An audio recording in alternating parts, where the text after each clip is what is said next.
26. Now I will do nothing but listen, to accrue what I hear into this song, to let sounds contribute toward it. I hear bravuras of birds, bustle of growing wheat, gossip of flames, clack of sticks cooking my meals. I hear the sound I love, the sound of the human voice. I hear all sounds running together, combined, fused, or following. Sounds of the city and sounds out of the city, sounds of the day and night. Talkative young ones to those that like them, the loud laugh of work people at their meals, the angry bass of disjointed friendship, the faint tones of the sick, the judge with hands tight to the desk, his pallid lips pronouncing a death sentence, the heave-ye-o of stevedores unlading ships by the wharves, the refrain of the anchor lifters. The ring of alarm bells, the cry of fire, the whir of swift streaking engines and hose carts with premonitory tinkles and colored lights, the steam whistle, the solid roll of the train of approaching cars, the slow march played at the head of the association, marching two and two. They go to guard some corpse. The flag tops are draped with black muslin.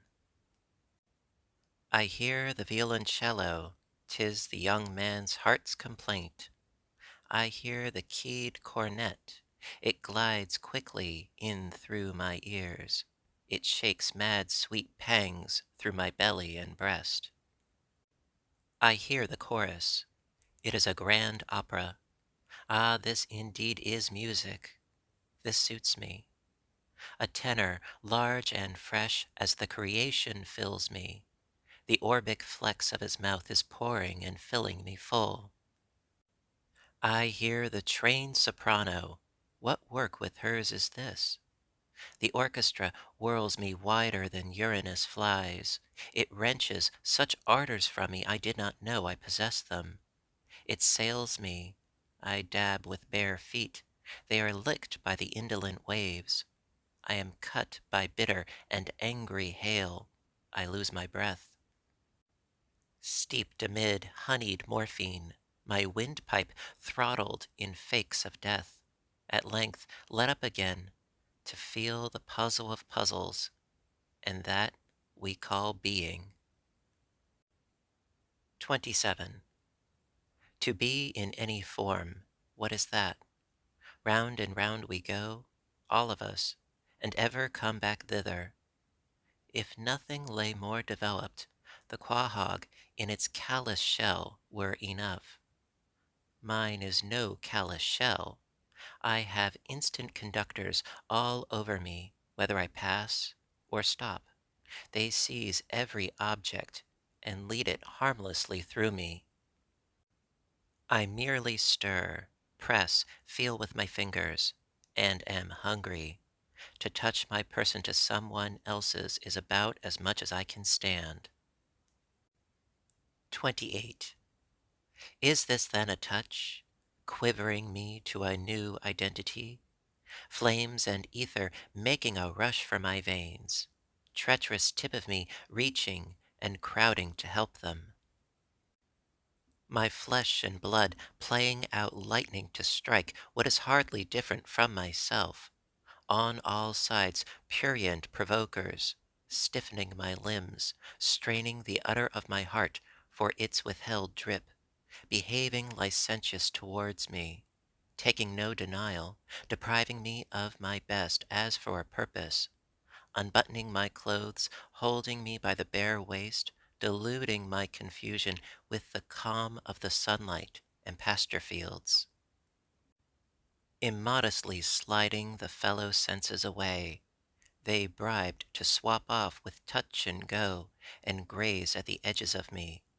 No consideration, no regard for my draining strength or my anger, fetching the rest of the herd around to enjoy them a while, then all uniting to stand on a headland and worry me. The centuries desert every other part of me. They have left me helpless to a red marauder. They all come to the headland to witness and assist against me. I am given up by traitors. I talk wildly. I have lost my wits. I and nobody else am the greatest traitor. I went myself first to the headland. My own hands carried me there.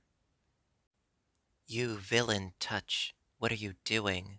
My breath is tight in its throat. Unclench your floodgates. You are too much for me. 29. Blind, loving, wrestling touch, sheathed, hooded, sharp-toothed touch. Did it make you ache so, leaving me?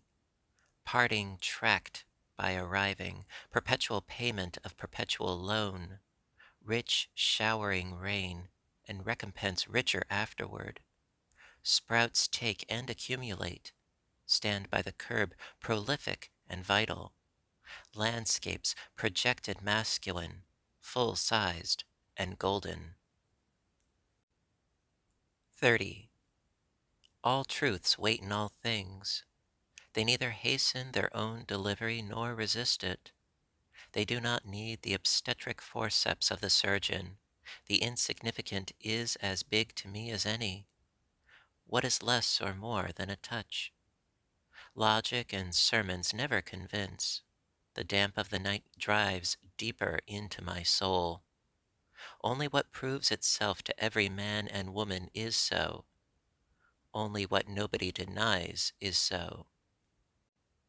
A minute and a drop of me settle my brain.